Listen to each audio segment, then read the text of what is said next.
Hello everyone and welcome back to Recap, the show where we talk about the news and happenings in the world of competitive Team Fortress 2. However, before we get into all the news, gotta play some catch up and talk about what's been going on since our last episode. If you've been following the scene closely and you just want to know what's hot off the presses, there are timestamps in the description that you can follow. First, let's start off with what's been going on in North America. The conclusion of Physgun Fireside Denver 2025 was followed by a big shakeup in NA's strongest teams. Leica G6 would go on to disband, scattering across the ensuing Season 18 LAN participants, and froyotech would have their woes continue despite the new addition of Logan, going out in third after losses to Legacy in the upper bracket semifinal and the lower bracket final. Legacy, a team composed of the core of QMD Gaming from Denver, as well as Lolguy and Kobe1920 from Leica G6, took Philly by surprise to claim a championship that not many expected. Among the teams conquered was Mama's Boys, featuring G6's Chris and Bomo, with Chris releasing a frag video afterwards suggesting that his 6-year career may be capped off with this Season 18 LAN. Banny, after a flash showing at Denver 2025, would set his sights on the next super team that could restore North America to its former glory. Alongside Habib, Banny contrived to join forces with his former rivals of Leica G6, with Soapy Meister, Lolguy, and Kobe1920 making their froyotech debut.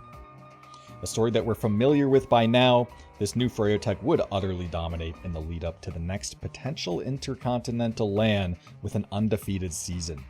Now all that stands between them and their legacy rests in Poland, but more on that later. Well, what's been going on in Europe? Well, Witness Gaming EU solidified themselves as the best team in the world with their nail-biting win at Physgun Fireside Denver 2025. And from the outside looking in, this might have been the final hurrah for the Europeans, with no more mountains left to climb in terms of accolades. But Witness Gaming EU would co-sign their participation at the next European LAN, hosted by Being Esports in collaboration with Kritzkast, Uberfest 2025. And also the next TF2 season, which had a hefty €500 prize pool, courtesy of manco.store. In an interview at Uberfest, Tomas shed light on their continued participation, remarking that going out with a bang at Denver was not their intention. Well, yeah, so I think we're sort of definitely going to Poland. Maybe not come what may. It obviously will depend on certain teams showing up, but I think the chances of those teams showing up are quite high, and we'll definitely be there. Witness Gaming EU's dominant wins at both of these events signaled not only the continuation of a dynasty, but perhaps thinning competition in Europe. MANDEM were absent from both events, despite making a splash in recent history and at poLAND 2025. And previous Premiership champs for Fence faced a period of uncharacteristic roster instability as the results took a turn for the worse. But the changing of the old guard brought new faces. DIRTY MAGGOTS, a ragtag team with players from Noob Panzer, MANDEM, and other Premiership squads, took the helm as the undisputed second best team in Europe. And alongside them, a new star may be on the rise. Austrian scout Andy would make his Premiership debut with Pint Gaming, and just as soon deliver high kill count games that, alongside his strong intuition, left an impression on the Premiership landscape, quickly boosting Pint Gaming into dark horse status as Uberfest 2025 loomed in the horizon. He would go on to win Premiership as a ringer for Tomas on Witness Gaming EU, taking the win versus DIRTY MAGGOTS. This blazing rookie season would continue at Uberfest 2025, as he and Pint Gaming fought tooth and nail versus Witness Gaming EU before bowing out to them and eventually to Fence in the lower bracket semifinal. Andy's performance has garnered high praise across the board in Europe, including from Witness Gaming EU's Ixi. I was surprised by the Pint Gaming team. I think they're actually very strong. I didn't expect. I'm putting Andy in the spot, but I didn't think he would be also good at LAN. But he is proving it that he's actually good enough for LAN and good enough as a top off of Prem for sure. Ooh. Unfortunately, due to personal circumstances, Andy will not be in attendance at poLAND. What's going on over in Asia and Oceania? Well, let's start off with Oceania. At Denver, the rumors were that this event would be the final one for the best team in the continent, Witness Gaming AU. In a fireside interview at Denver, Silvo and Cookie both spoke about the work it took to get together for such an event. I had reached out to Lau, messaging him asking, hey, you guys want to come over? Do you guys have any interest in coming to North America? And I got a flat, straight no. But eventually, after talking to Witness, we were able to get some ground made. And then eventually you guys came around and said, hey, we'll come over to North America to come play. So what was, the whole reasoning behind finally saying, hey, we'll come to North America, we'll play against the Euros and the North Americans? Well, there is some lore behind that, because you, Enrith and Lau, we had a different team that maybe would have came here. And so we had a team, it was me, Robor and Scout. Who else soldier? It was Down and Connor. And then we had Matt and Dojo Medic and MANDEM. Right. And pretty much, I'm pretty sure it was just Down, just begged them to come back. Cookie, Enrith and Lau to just come back and play. And then we eventually convinced to get our original team back, and that's pretty much. Was Scrim's not going that well that Down had to beg No, we never played as the other team. Oh. That was the other team, but that was we were just gonna go with that because they were pretty much done. Yeah. And we were just this is gonna be the best international LAN in a while, so we have to go to it. After breaking Australia's so-called 4th place curse at Denver, Cookie and Enrith would both retire, the former citing work commitments as the cause. With a vacuum now at the top, there were many attempts to put together Oceania's best from whoever remained. Stay tuned for later in this episode to learn how these developments have gone for this Cinderella region. Australia has yet to find a stable dynasty team like we've seen develop in Europe, or maybe developing in North America. And without a clear end goal or LAN event in sight, Oceania's competition is currently in limbo. Finally, in Asia, the crowned champions have been a rotating cast since the end of Zhao's reign. Recently, an all-South Korean team, Shokoku High, won Asia Fortress's 2025 invite season, but they fell short in their attempt to win back-to-back against the top dogs Leica T6, a roster led by ex-Zhao players Navar and Rue. Insiders to the Asia Fortress scene are claiming that it faces a similar situation to Oz Fortress, albeit with a positive uptick in recent times. While there is clear talent within the scene, the lack of opportunities to showcase their DM or skill on the global stage has been a drain on the motivations for the region. That being said, Asia Fortress has seen increased participation in its events, due in part to their own rendition of a newbie-friendly cup called the Gibbous Cup. Vital, head of Asia Fortress, reported that as a result of the Gibbous Cup, a different cup for the Highlander scene has seen a record-breaking 20 teams sign up to play. Perhaps this attention put towards recruiting new players could be the turning point of a scene that has long been neglected on the global stage. And just like that, we are all caught up.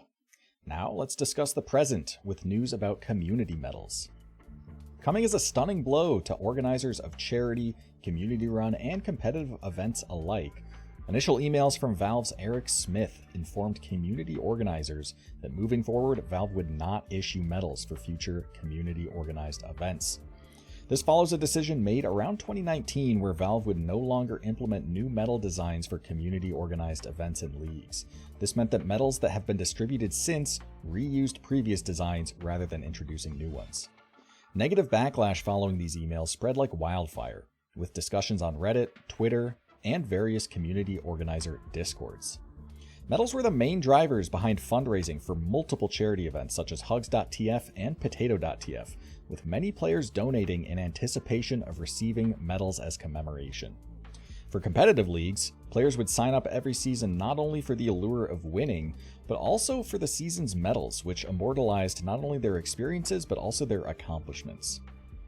Fortunately, further discussions internally from Valve have led to the reversing of this decision, as revealed on T-Fortress TV, just a day after the initial decision was publicized.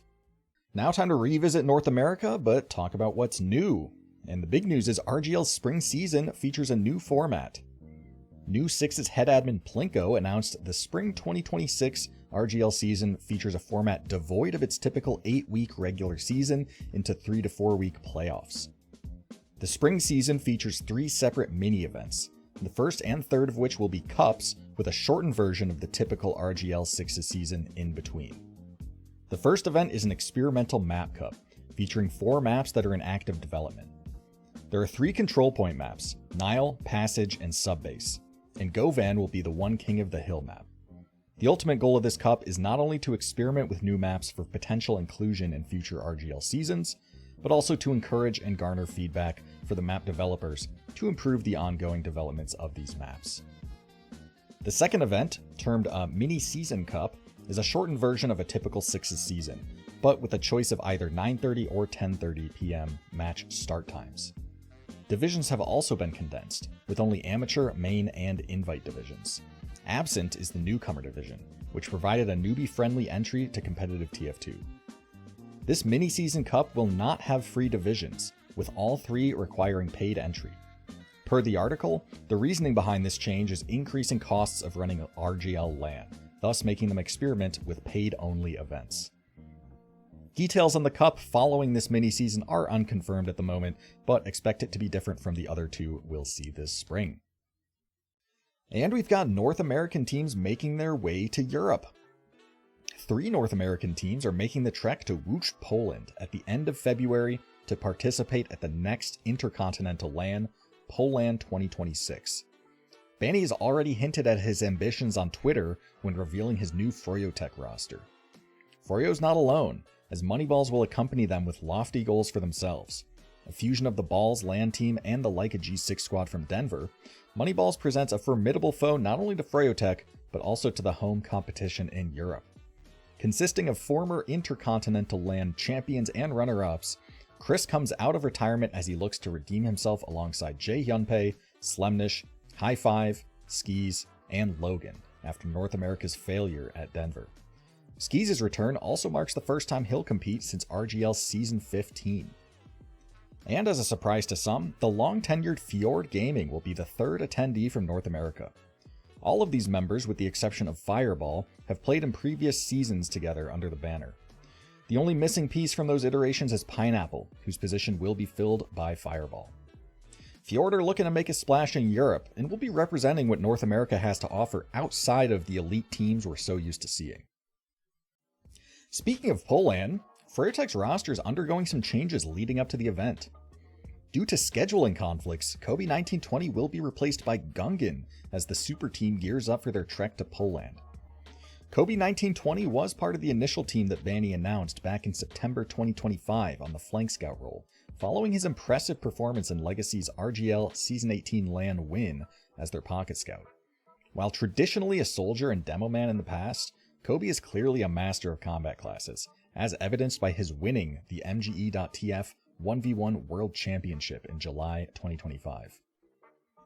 Gungan is no stranger to froyotech, having played with the team at RGL Season 15 LAN. This time around he'll be on a much different froyotech roster and will be reuniting with Soapymeister, Habib, and Lolguy from a previous season under Leica G6, and Speedy as well from their upset win with Legacy. His return calls to question a potential role conflict, as traditionally both he and Banny are at their strongest when tasked with not only being a pocket scout, but also a main caller. So keep an eye out for how Froyo adjusts.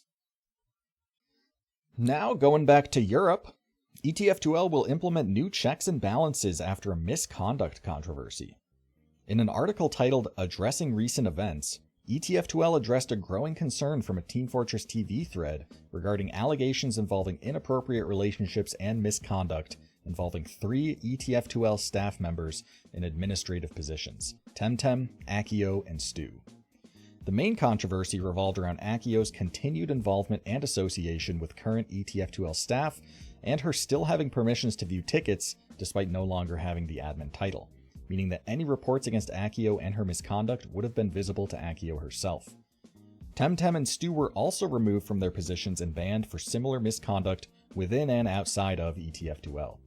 Stu, who had also been a producer for various broadcasts like Essentials TF and Fireside, has also been removed from any staff capacity involving future broadcast productions, and is no longer associated with either organization.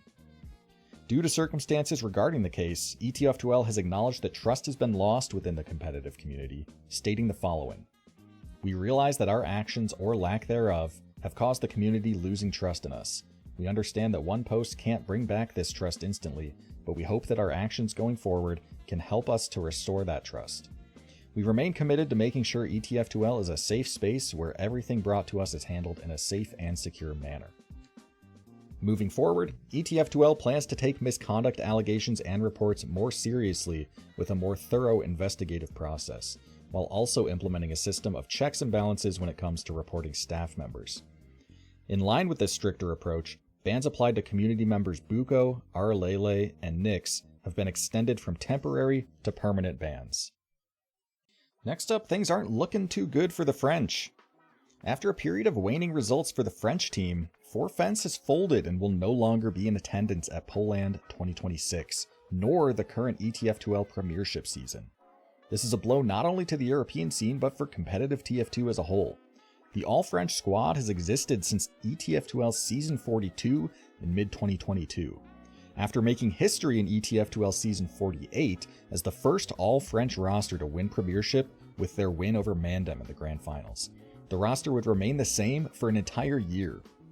But their last LAN and ETF2L results would result in an unflattering end for the French squad.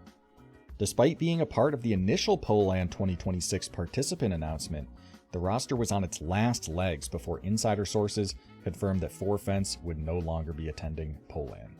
Yeah, ForFence dropping out of both poLAND and the ETF2L season wasn't really in anyone's bingo card for the start of the year. They just replaced Duel with Duo coming into 2026, but availability issues seem to have caught the better of them. They've actually had to back out of both, which is a bit of a shock, and it's a bit of a shame to have your third place at LAN both times last year.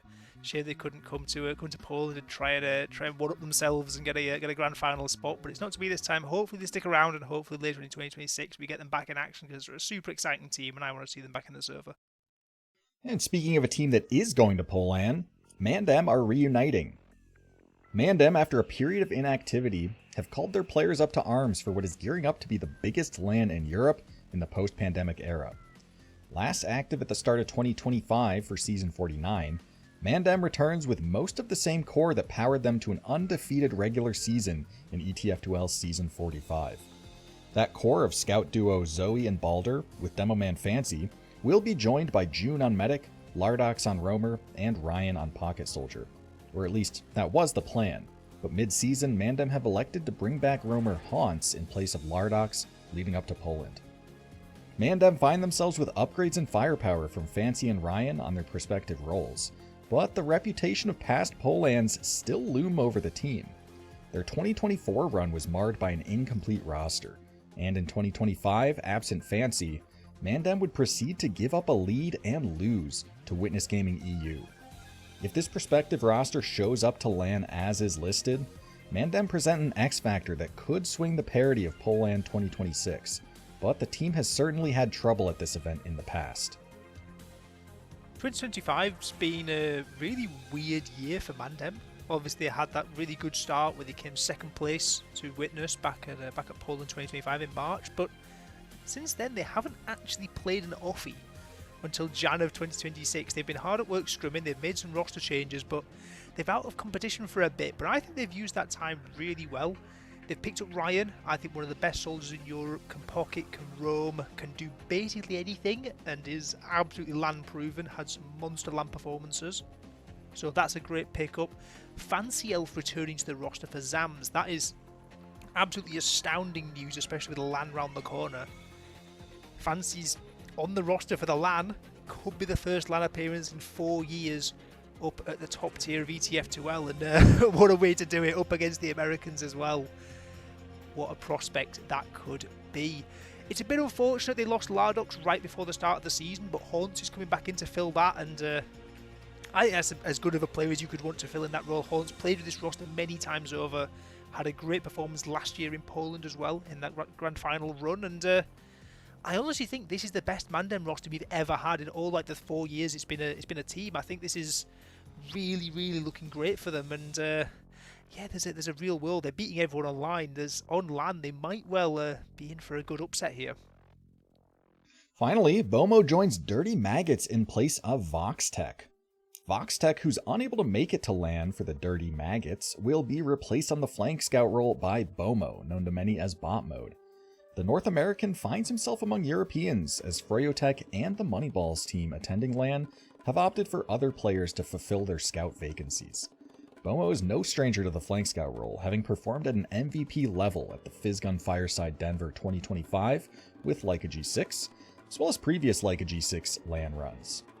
The Dirty Maggots will be looking to sustain their level of success from the past few months, having placed second at both Uberfest 2025 and the previous ETF2L Premiership season, bowing out to Witness Gaming EU in both Grand Finals.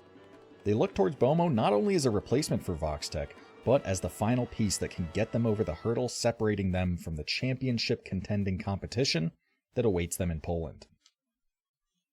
And finally, some sad news for Oceania, as Australia will not be at poLANd 2026. There were rumors that Oceania was in fact going to make a comeback for poLANd, and rule changes like the use of the progressive rule set led many to speculate on an Australian return. There were indeed plans in the making for a team that would carry the torch that Witness Gaming AU lit in Denver, but those have since failed. Event organizer Supra's participant list from January has confirmed that Oceania will not have a representative at poLANd. After speaking to insider sources, it was revealed that the primary reason behind Australia missing the event was the team's performance. They felt it had not reached a level that the team was comfortable going to poLANd with. We're showing you now that theoretical roster that the Australians tried to put together. And that closes out this iteration of Recap. Hope you all enjoyed. If you did, of course, feel free to show your support by liking the video, subscribing to Fireside Casts, and yeah, a lot of good things on the horizon to look forward to. Of course, poLANd being a big little capstone coming. Anyway, though, hope you all enjoyed, and we'll see you all next time.